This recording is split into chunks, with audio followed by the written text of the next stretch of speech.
From rerouting coronavirus relief money from public schools to worries about Enbridge Line 5, Michigan Attorney General Dana Nessel is here to talk about it. And confusion and concerns about the upcoming school year. We'll sort through the education issues. Today is Sunday, July 12, 2020, and this is Flashpoint. Hello, everybody, and welcome to Flashpoint. I'm Jason Colthorpe. Devin is off this week. Michigan's Attorney General is part of a multi-state lawsuit against the U.S. Education Secretary, who is also a Michigander. Secretary Betsy DeVos has never shied away from the fact that she feels any student should be able to choose where they go to school, even if it's a private school, aided with public money.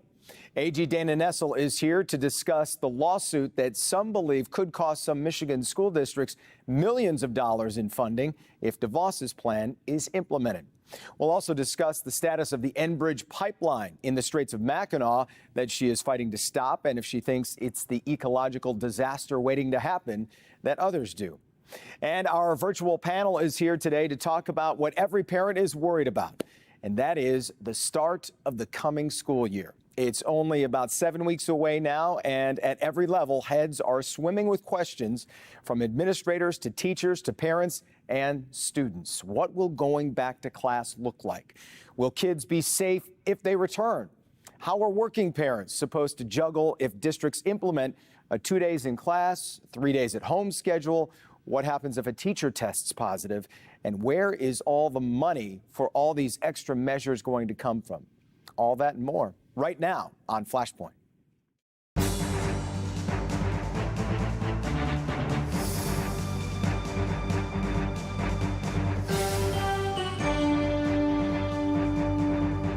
Our first guest this morning is the Attorney General for the state of Michigan, Dana Nessel, and we've got just a bunch of things to cover. And I want to start with the lawsuit now that you've joined with other attorneys general against the Education Department. And tell us about why you're suing. What is this lawsuit about? Well, first of all, thanks for having me on today. Really appreciate it. So generally speaking, what happened is that Congress passed the CARES Act, which many people have heard about. And the CARES Act specifically is targeting various things involving the COVID epidemic and how we're dealing with that as a society. So a large amount of that money, nationally, over $13 billion, was allocated to the states under Title I to allow for disadvantaged and low-income students to have access to learning. And to do so, if need be, for instance, remotely, for kids who were too poor to be able to afford things like laptops or iPads or Chromebooks or even internet access at all. And so $390 million of that was to be distributed to the state of Michigan. And that was to go again to provide for low-income disadvantaged students. But what Betsy DeVos did in terms of her guidance in the Department of Education was to divert many millions of those dollars away from the public schools and into the private schools, and basically to put into place a formula that isn't assisting the most disadvantaged students as it was intended to be. And in doing so, she contradicted the plain language as well as the intent of the CARES Act itself. Let me jump in. A Department of Education spokesperson has commented on this. I just want to read it. She said, quote, "There's no reasonable explanation for debating the use of federal funding to serve both public and private K-12 students when federal funding, including CARES Act funding, flows to both public and private higher education institutions." The question, I guess, is why shouldn't this money help all students? Well, it's supposed to be there to help disadvantaged students. That's the entire purpose of Title I. So when you're giving it to students that are in expensive elite schools that are more privileged and already have things like internet access and iPads and Chromebooks and whatnot, that circumvents the very reason for the distribution of money in the first place, which is to help the poorest of our students, and not to give it to those who are not in need, to give it to those who this is the only way they would possibly have the funding available to be able to learn during the course of this global pandemic. And I feel very confident in our lawsuit. We have asked for a preliminary injunction. I believe strongly that it will be granted and that we'll be successful in this claim. But this is Betsy DeVos doing nationally as Secretary of Education what she's done for so many years here in the state of Michigan, and that is to divert money away from the public schools and into the private schools, and in doing so, hurt the poorest and most disadvantaged students in our state, and to do so really without increasing the ability of our students to learn. Yeah, and am I right to assume that to implement COVID safety features too, some of these public school districts that are already struggling need this money to do just that? That's absolutely right. So we're talking about the money that was diverted away just in Michigan. That is PPE for 34,000 students. It's Chromebooks for 64,000 students who wouldn't otherwise be able to afford it. So it's very important that this CARES Act money go into the right hands and into the right places and into the right schools. You were granted a restraining order against the oil company Enbridge a few weeks ago over its Line 5, which runs underwater in the Straits of Mackinac, but it was then rescinded. What's the status of that? Well, it wasn't completely rescinded. So, obviously this is a 67-year-old pipeline that was never intended to run this long. 23 million gallons of oil that run through the Straits every single day. And we know that there has been issue after issue after issue with Line 5, and it's in a precarious state. And we are constantly in a place where we are concerned about a spill or a rupture that would cause potentially the biggest oil spill in American history and be devastating to our states, really for the rest of the lives of anybody who's watching this program today. And so what we learned a few weeks ago is that there had been, I don't want to say an incident, it sounded like more than one incident that caused damage to both the east leg and the west leg of Pipeline 5. And, we were told about it. The state was notified by Enbridge, but then they went, after turning it off, they just turned it right back on without having consulted with the state and without having provided the information that we asked for. And so all we want to know is this: what happened? How did it happen? And why did it happen? We know that there was substantial damage that was done to both legs, and especially to the east leg of the pipeline, which now still remains shut down. And that one of the anchor supports, that there was some kind of significant force that was used to push that anchor support. We now hear from Enbridge that it's likely that there were probably a couple of different, boats that at some point would have been dragging something that caused the damage, and that would have been at least a couple different incidents. And we know that there was a tugboat that dropped an anchor that nearly ruptured the line, and we were very lucky to avoid that happening back in the spring of 2018. So that's at least 3 different incidents that we know about in just the last couple years. And that's why it's so important that we move forward with decommissioning Line 5 to ensure that we can avoid a catastrophic spill in this state. Yeah, I know Enbridge is working with feds and saying it's trying to fix this. You want to end that line. Where does it go from here? What's next in that situation? Well, at this point, Enbridge has been ordered by the Circuit Court in Ingham County. Judge Jamo has ordered that Enbridge has to provide the state of Michigan and the federal authorities with all the information surrounding the damage that was caused to the pipelines and any repairs that are needed. And of course, the east leg remains closed until further order of the court. But, essentially, we are asking that Enbridge continue to keep us advised and let us know exactly what the status is involving any of the damage, and to inform the court as well. And as that occurs, our lawsuit will move forward in an effort to decommission the line. It's the only way to prevent an absolute tragedy in this state from occurring. And what we've seen time and time again is that Enbridge has not been forthright and has not been honest about the condition of the line or the hazards to the line that apparently occur on a regular basis. I have a minute to talk about police reform quickly. You released your first 7 proposals on it, including increased state power to suspend an officer, better records on discipline and misconduct that are public, and more than that. To implement that, do you have the budget, and do you also have the power to get around powerful police unions that might fight it? Well, clearly there's going to have to be legislation that is passed by the state. I think everybody appreciates that, in terms of the reforms that we're proposing, we're not even proposing that police officers be held to a higher standard than other professionals, just the same standard. And that means that MPOLS, which is the state board that's in charge with regulating police officers and their licenses, should have the ability to suspend and revoke licenses and should have the ability to perform investigations into allegations of use of force. And then when those allegations are proven to have merit, to make that public and to have a public website, just the same way you do with other professionals, with attorneys and with doctors and dentists and CPAs.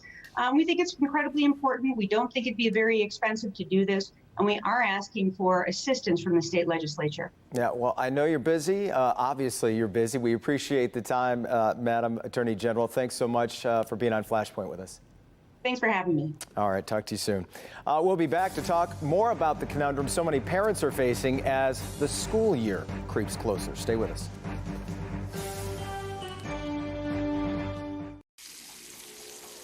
The sun and high heat can fry your car's paint job. But Maaco can make it look like it never happened. Act now with our paint sale starting at $3.99. Uh-oh, better get Maaco. Mental health affects all of us in one way or another, whether it's substance abuse, suicidal thoughts, or disability-related issues. But with the right prevention, treatment, and support, recovery is possible. If you or someone you know is struggling with isolation, hopelessness, or just needs a listening ear, there is hope and there is help. Get connected with a trained mental health professional when you call the Detroit Wayne Integrated Health Network. We're here for you 24/7, here to talk, here to help. In Lila's Good Health, if you've been putting off needed medical care, don't. During this pandemic, our health facilities are all positioned well to care for the non-COVID medical needs of our patients. At St. Joe's and Mercy Health, patients are getting essential care, including cancer operations and procedures for conditions that can lead to stroke or heart damage. We are concerned that people are putting off needed medical care, so we want them to know we're here for them. Even in a pandemic, when you need medical care, it's available. For St. Joe's and Mercy Health, I'm Lila Lazarus. The sun and high heat can fry your car's paint job. But Maaco can make it look like it never happened. Act now with our paint sale starting at $3.99. Uh-oh, better get Maaco.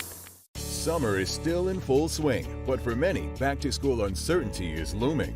Monday, see how Eastern Michigan University is preparing to face this fall semester. It was a very complex jigsaw puzzle. How is it happening? And can they keep those promises?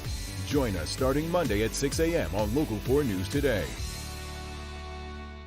On Local 4 News at 5 and 6, we fight for you and get answers. Devin, Kimberly, Karen, Jason, Bernie, and Ben. Local news has never been so important.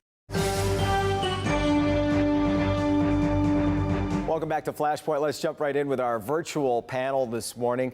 Joining me this morning is Chastity Pratt, who's the Education Bureau Chief for the Wall Street Journal and formerly of Bridge Magazine and the Detroit Free Press. Ingrid Jocks is the Deputy Editorial Page Editor for the Detroit News. And let us not forget, a journalism grad from Michigan State, after my own heart. Lori Higgins is the Bureau Chief for Chalk Beat Detroit and was an education reporter for almost 2 decades for the Detroit Free Press. Everyone, welcome this morning. We appreciate you being here.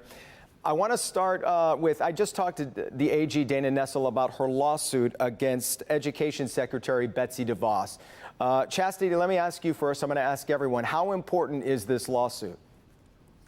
Well, actually you should start with Lori because they're all over it. And right now, I think that nationally, there are a lot of districts, a lot of places that are going to take a look at it and watch it and see what happens. But I mean, you're giving money to private schools. You have public schools that are going to be facing cuts. This is definitely something that a lot of states are going to be looking at to see where it goes.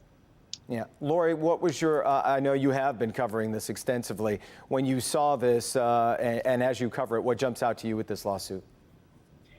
I think, one, it will certainly set a precedent in that, right now, private schools can receive services through Title I funds that school districts receive. And what the secretary was trying to do is to provide even more funding for private schools. And the courts will have to decide whether or not they've been pretty lenient in letting federal departments determine how to interpret federal law. So it'll be interesting to see if the courts will weigh in on this. There are a lot of education law scholars who believe that the department is overstepping. But there are people that say that this lawsuit may not be successful. Ingrid, do you think it's overstepping, or should all students be able to access this money? Well, I think that there's a case to be made that these, at least some private school students are deserving of this funding. And the way I read Secretary DeVos's rule on this is that states that decide to allocate the money based on Title I funding, which Michigan has, then that funding would still need to go to also low-income students in private schools, is my understanding. So it's not, to hear the Attorney General talk about this, it's as if Secretary DeVos wants to send money to rich kids who don't need it. And I don't really think that's the case. And I mean, it makes for good sound bites for Nestle to go up against Betsy DeVos, huge target for Democrats. But I think as long as the money is allocated to students in both public and private schools that need it the most, I think there's a case. And I did the math, and it looks like out of the $390 million that Michigan received through the CARES Act funding, if the new rule does stay in place, then it's about 21 million that would be divided among private school students. That's about 4% of the total funding, so still pretty small. When we talk, go ahead, Lori. I just want to clarify one thing.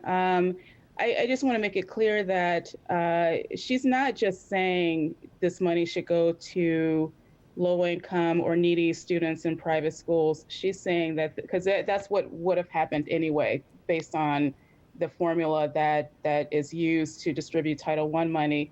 She's essentially saying that it should go to all students who attend private schools, because the public schools are going to be using that CARES funding to benefit all of their students, not just their low-income students. So I just want to make that clear.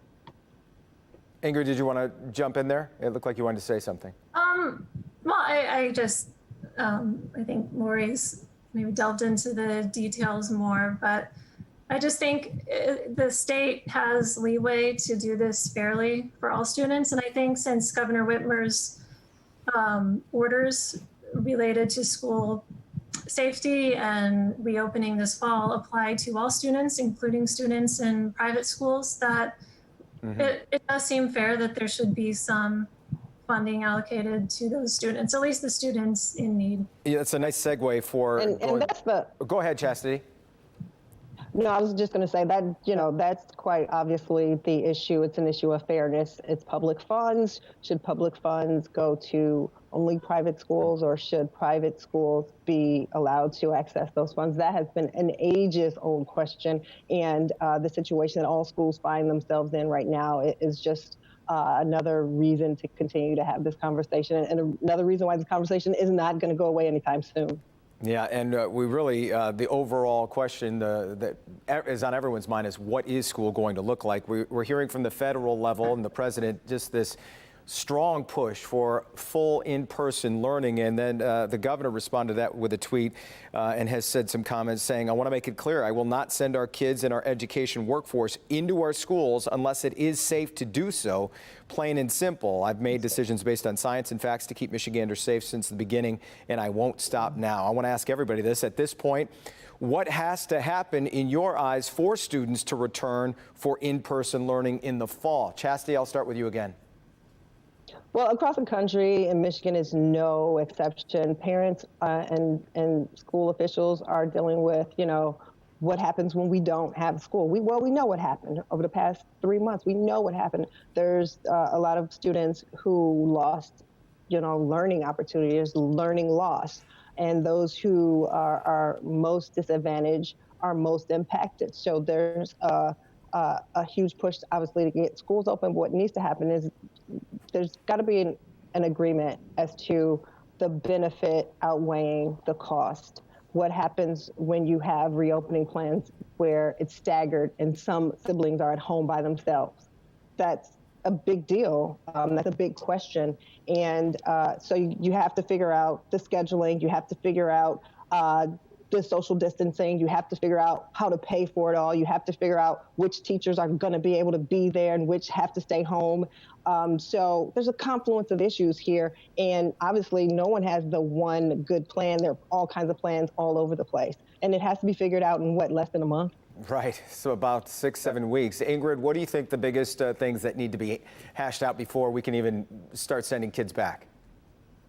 I would not want to be a school administrator right now. I mean, the challenges are so intense right now, and there's still so many uncertainties as to what will a classroom look like. The governor has laid out some parameters, but it's going to depend on where certain parts of the state are as far as reopening phases. And I mean, those could change between now and the fall as we're seeing some cases tick upward again. And the schools have been saying they need at least $1 billion just to help fund some of these additional expenses. But yet the budget is not set yet for the upcoming fiscal year, and there could be cuts coming instead of additional aid. So there's uncertainties there. And I mean, who knows what parents are even going to feel comfortable doing. Or we've had a survey out that shows a really significant percentage of parents are saying they don't think they're comfortable sending their children to school. But then of course you have other parents who think that as long as the risk is not too high, they think it would be better for their child to be back in that social setting with their teacher, especially for young children. I don't think the online model was an easy transition at all. So, I mean, there's just all these factors in place that are going to have to be ironed out. And there's not much time between now and the beginning of the school year. Right. And Lori, we've seen, I think parents might even have to choose. They didn't have to before because they had to stay home, but some parents might now have to choose between their job and teaching their kids if they have to stay home. Exactly. And I think that's an issue that's going to weigh on a lot of districts. You know, they have to assure parents who want to bring their kids to school that it's going to be safe to do so, but they also have to address the needs of parents who don't have childcare. We know that childcare is already an issue in Michigan, particularly in the city where there are deserts, where there are no quality childcare providers. So what are parents supposed to do if they can't get their kids to school and they can't get to work? There may not be a childcare center for them. There may be a lot of childcare centers that never reopen after they close in the spring. And so much of the discussion right now has been on reopening and getting to that point, but not a whole lot of discussion on what happens after we reopen.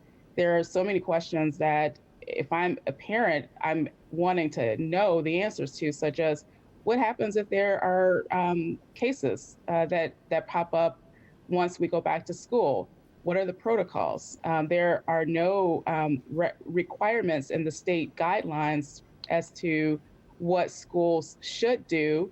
There are recommendations, but they leave a lot up to schools. And so I think that there's a lot that if I'm a parent right now, I'm not really sure exactly what to do. Yeah.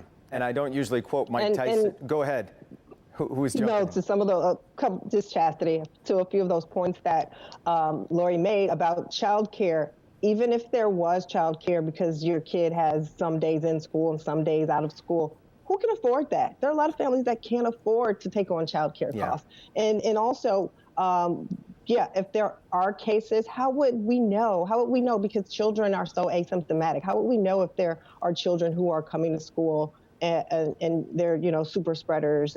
Do we wait until the teachers get sick again? Right. And more importantly, a good question I think that parents are, mulling over in their minds is, what if there is an outbreak and schools have to close again? What did our school systems learn about closing from the last time to do it in a way that's safer? And then, you know, really, let's keep it like really real. The Journal, we did a story about remote learning that said, hey, guess what? It didn't really work. What have we learned about making online learning better? Yeah, we have to leave it there. I appreciate everyone's thoughts on this. A lot of unanswered questions. We appreciate everybody's time this morning. We'll be back to wrap up in just a moment.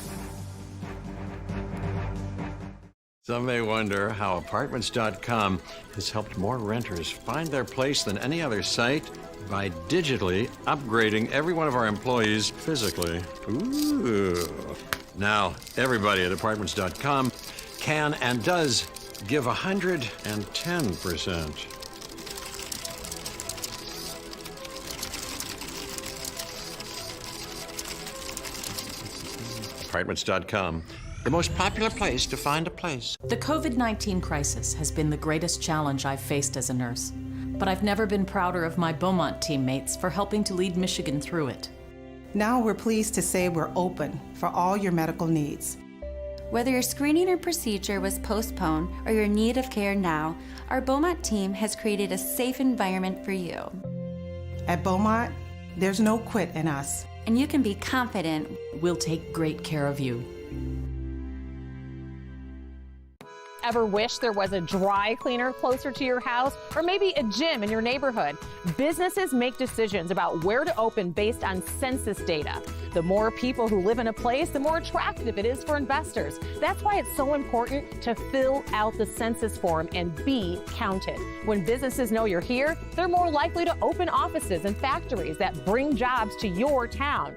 Fill out the census, and you can thank me for that dry cleaner later. Thanks for joining us on Flashpoint, everybody. Devin will be back next week, and go have a great Sunday and have a wonderful, safe week ahead.